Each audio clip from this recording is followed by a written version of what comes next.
Kembali di Talk Politik with Reinhard, saya akan langsung bertanya ke Bang Andreas Hugo Pareira, politisi PDI Perjuangan. Bang Andreas, PDIP termasuk partai yang langsung menyambut dan menyatakan setuju, sepakat dengan sistem proporsional tertutup. Bahkan Sekjen Hasto juga mengatakan demikian. Apa ini penjelasannya Bang Andreas? PDI Perjuangan memang dari dulu juga bahkan di ada keputusan di Kongres kita menghendaki supaya sistem pemilu itu dilaksanakan dengan proporsional tertutup. Bahkan di dalam periode yang lalu bersama dengan beberapa partai, termasuk Partai Golkar pada waktu itu, dan PKS itu termasuk partai yang mendukung untuk dilakukan perubahan untuk kembali pada sistem proporsional tertutup. Karena di dalam pelaksanaan sistem pemilu itu sebenarnya hanya dua model. Model pertama itu adalah proporsional dan yang kedua itu adalah distrik. Nah, dan di dalam undang-undang dasar kita, di dalam undang-undang dasar Republik Indonesia ini di pasal 22E itu sebenarnya sudah diatur yang berkaitan dengan sistem proporsional. Ya, peserta pemilu itu adalah di Undang-Undang Dasar pasal 22E ayat ke-4 kalau tidak salah. Itu diatur bahwa peserta pemilu untuk ke DPR dan DPRD itu adalah partai politik gitu. Sementara peserta pemilu untuk DPD itu adalah perseorangan. Sehingga konsistensi dengan itu sebenarnya pelaksanaan pemilu untuk DPR itu adalah ya seharusnya sistem proporsional tertutup gitu. Nah ini sebenarnya pernah dipraktekkan di dalam ya pemilu ya dari tahun 99 kemudian setelah reformasi. Kemudian di tahun 2004 itu memang proporsional ya ketika itu proporsional tertutup, tapi ada hal yang berkaitan dengan klausul yang berkaitan dengan kalau suara mencapai 30% dari individu maka itu adalah hak individu. Ketika itu makanya MK membuat keputusan untuk dilakukan proporsional terbuka dan suara terbanyak seperti sekarang ini.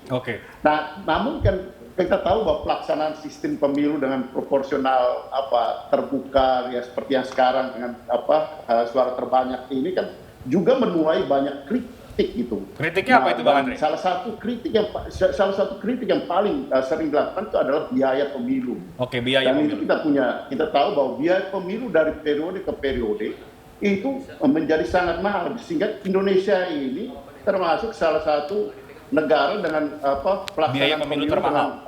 Biaya yang sangat mahal. Dari tahun 2004 itu hanya 3 triliunan sekian sampai dengan 2019 itu terakhir 30 triliun lebih gitu biaya pemilu.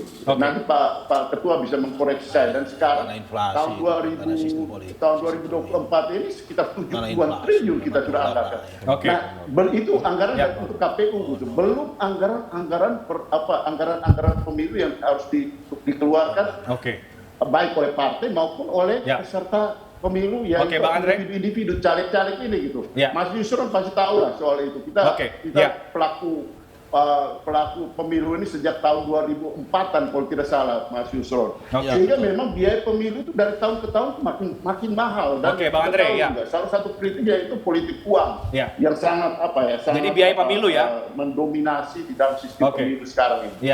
Saya langsung ke Mas Yusron, silakan Mas. Alasannya adalah biaya pemilu kalau menurut Bang Andre, mengapa kemudian proporsional tertutup lebih baik dibandingkan terbuka? Ya kalau toh biaya sistem pemilu tertutup, proporsional tertutup pun juga biaya tinggi juga. Kalau dikatakan masalah adanya money politik, mau terbuka, mau tertutup, pasti ada money politik. Hanya bedanya oknumnya salurannya kemana. Kalau lewat terbuka, salurannya kepada rakyat. Kalau lewat tertutup, salurannya kepada tanda petik ya oknum-oknum elit partai politik. Sudah jadi rahasia umum itu. Nah sekarang bukan masalah itu. Kalau biaya politik tadi disampaikan oleh Pak Andreas Pareira, masa KPU biayanya tinggi. Ya pertama karena inflasinya naik tinggi. Setiap 5 tahun pasti kalau diakumulasi setiap tahun itu inflasinya 5%. Kali kemudian 5 tahun udah 25%. Belum kemudian komponen dolar, belum kemudian dulu penyelenggara pemilu itu lokal, dikasih honor oleh Pemda. pada zaman Orde Baru. Sekarang ada Bawaslu, ada KPUD, ada Bawaslu daerah dan sebagainya. Semua honornya itu dari pusat. Ya pasti akan membengkak. Karena nggak ada lagi partisipasi dari Kalau Pemda. tertutup menurut Anda sama saja? Ya atau justru sama kalau Bang saja. Andre bilang kan bisa lebih Sama, itu kan mengurangi? saya sama saja. Kalau sama ini saya kayak pilkada, nanti pilkada tertutup sama pilkada dipilih anggota DPRD sama langsung. Kalau pilkada pilih DPRD ya money politiknya sama anggota DPRD. Tapi begini loh Pak, konteksnya ya.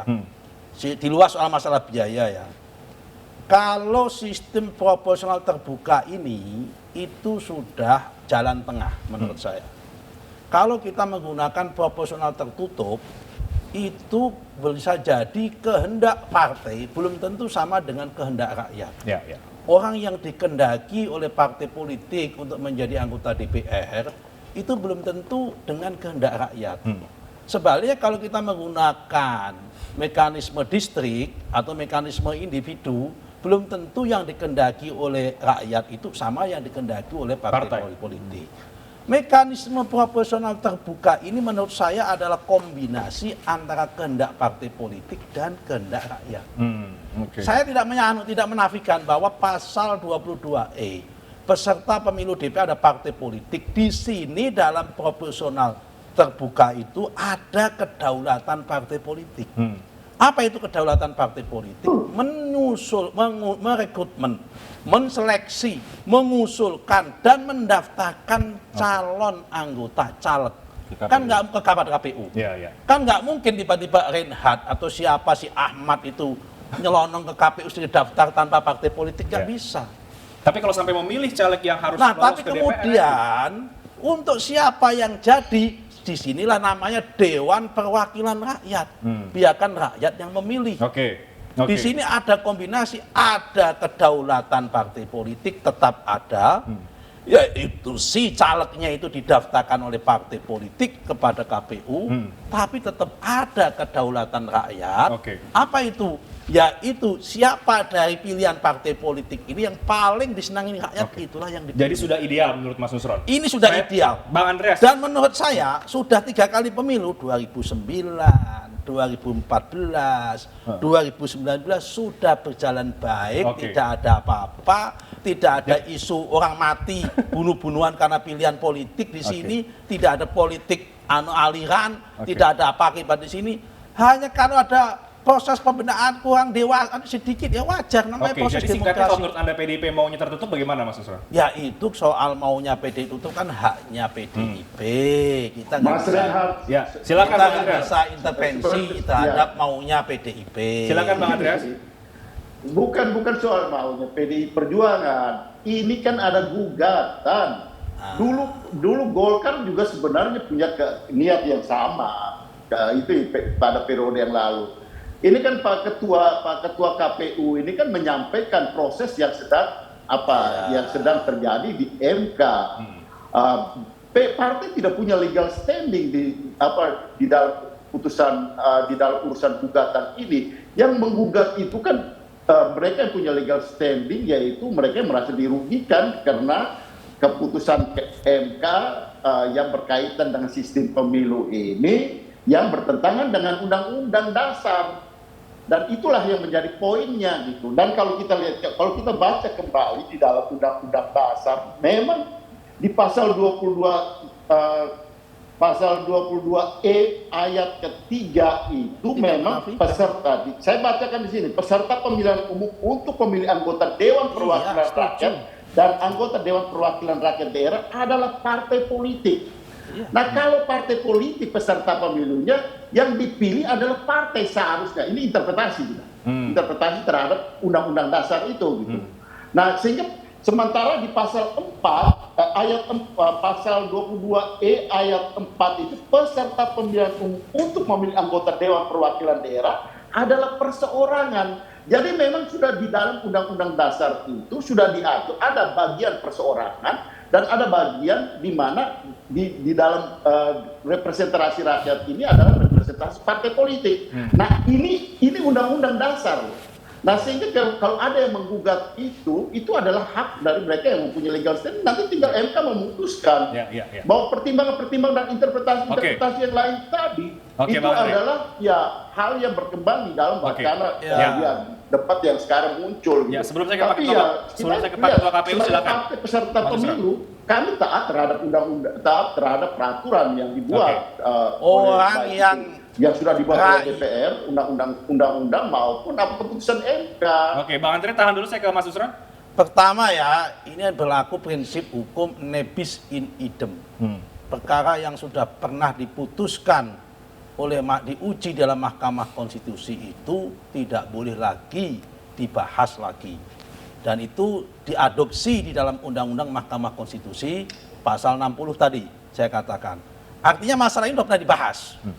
Nah, nomor 2, begini Pak, ini masalah bukan masalah undang-undang perdata atau pidana karena ada novum baru. Ini masalah menguji apakah suatu undang-undang itu hakikatnya esensinya bertentangan apa tidak dengan undang-undang dasar. Dulu sudah diputuskan bahwa penggunaan proses proporsional tertutup itu bertentangan dengan undang-undang dasar. Keputusan MK nomor 22 sampai nomor 24 tahun 2008, tanggal 23 Desember. Nah, kemudian yang kedua, saya tidak menafikan, memang betul bahwa peserta partai politik itu, peserta pemilu adalah partai politik. Tapi hakikat orang memilih caleg yang di bawahnya adalah diutus oleh partai politik itu otomatis dia memilih partai politik. Bukan kalau orang itu memilih partai politik belum tentu memilih, misal saya orang Golkar. Kalau orang memilih Golkar belum tentu memilih Nusron. Tapi kalau memilih Nusron pasti memilih Golkar otomatis. Karena itu tadi saya katakan ada kedaulatan partai. Karena Nusron tidak bisa tampil sendiri dalam pemilu kalau tidak diusung oleh partai politik. Tapi kata Bang Andre tadi partai Anda dulu sebenarnya setuju dengan sistem proporsional tertutup ini, Bang Nusron? Ya, soal setuju kan politik kan punya pendapat kan beda-beda, keputusan beda-beda kan nggak ada masalah soal beda-beda. Dulu yang namanya ya itu nebis in idem juga di partai juga. Itu namanya ini beda lagi. Kalau di partai politik tidak ada nebis in idem begitu, di Pak. Di Golkar juga harus ada nebis Pak in idem. Andreas Maria nggak ada, kalau partai politik nggak ada begitu. Nggak kan kalau soal itu. Dulu PDIP juga tahun 2007 nggak mau milih Ahok, ternyata akhirnya memilih juga kan begitu, sama. Kalau soal inilah dinamika dalam politik. Tapi kalau soal Mahkamah Konstitusi itu kan undang-undang. Masalah MK gitu. Tapi masalah ini berkaitan dengan apakah itu bertentangan dengan undang-undang dasar atau tidak. Saya kira itu poinnya. Sehingga dalam hal ini adalah masalah dan dalam hal ini MK lah yang mempunyai kewenangan untuk memutuskan itu gitu. Baik. Tahan dulu saya ke Pak Ketua KPU. Apa yang disampaikan tadi ya itu pengalaman kita. Karena tadi ya Pak Ketua juga menyampaikan, Pak Ketua mengingatkan bahwa ini pernah terjadi dan juga MK memutuskan untuk hal yang sama, nebis in idem itu juga kemudian keputusannya berbeda gitu. Dan ini adalah fakta-fakta hukum yang ada di kita gitu.